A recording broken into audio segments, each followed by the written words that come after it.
We are now dissecting the neck region. So landmarks here in the neck will include the mentum or the chin, the laryngeal prominence, also known as the Adam's apple right here, the jugular notch, the clavicles, and the inferior border or margin of the mandible on both sides. And also we have the angle of the mandible right here. So try to appreciate the longer lines or the normal cleavage lines of the skin of the neck. They are horizontal in position. So when we perform neck surgeries, we cut following the longer lines. But we're doing dissection for learning purpose right now. So we made this midline incision starting from the mentum going to the jugular notch. So skin was removed on both sides. However, the dissection done here on the right and on the left are not done at the same level. Let's first look at the skin, the neck on the left side. Why are we starting to study here? Because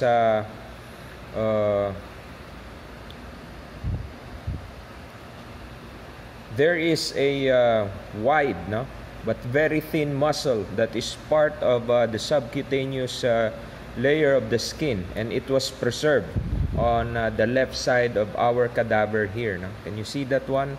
That's the platysma. It has attachment point here at the area of the clavicle and anterior chest wall. Then it has attachment at the mandible. So the platysma is one of our muscles for facial expression. The muscle, when contracted, it allows us to grimace or to clench our teeth. We grimace or clench our teeth sometimes in anger or in pain. So again, that's the platysma. It's actually embedded. It's a superficial muscle that is embedded in the subcutaneous connective tissue layer of the neck. By the way, the subcutaneous connective tissue here is in the neck area is thin. Also, the skin of the neck, if you compare with the skin of the back and skin of the chest, this is significantly thinner. On the other side, you can see the platysma right there, which was removed together with the skin and the subcutaneous connective tissue. So basically have a thicker skin here because it includes the subcutaneous with the platysma. The neck has fascial planes. These fascial planes will actually form, it will surround structures in the neck, and it will also form compartments in the neck. The fascial plane that is visible right now is the investing layer or the investing fascia. Among the fascial planes, the investing layer is the most superficial. It completely surrounds the neck. So you can see there's a rather thick connective tissue deposit here. The blood vessel, whose outline you can see right there, that's the anterior jugular vein. So the investing layer of the neck, or the investing fascia of the neck, will completely surround the neck on all sides. the investing layer will split, no, in the area where you have the large muscles of the neck, like the sternocleidomastoid here, no. Part of the investing layer will wrap in front of the sternocleidomastoid muscle.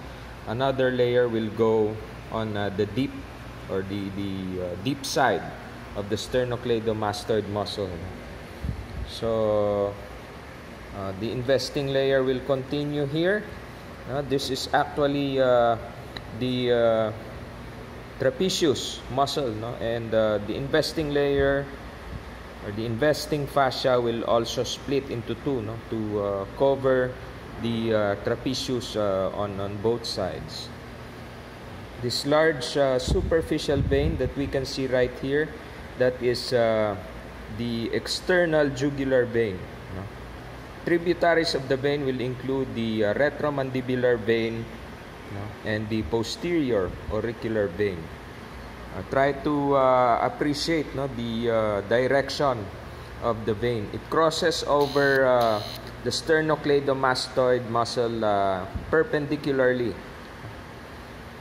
So it starts right here, roughly at the area of the angle of the mandible, and it will pierce the deep fascia, no? And it will drain to going to the subclavian vein. This defect in the muscle that you can see right here is it was made, no, post-mortem, no? This is where the embalming solution or embalming liquid was infused, no, into the cadaver. So the sternocleidomastoid, not sure if you can clearly see, but if you try to trace the fibers, you can see its two heads, no? The sternal head or the sternal end attached to the manubrium of the sternum. Then this one going here, that's the clavicular head, no, attached to the clavicle. So the muscle is named after its attachment point, no? Sternocleido and mastoid, no? The superior attachment point will be at the mastoid process of the temporal bone. Mastoid process of the temporal bone. So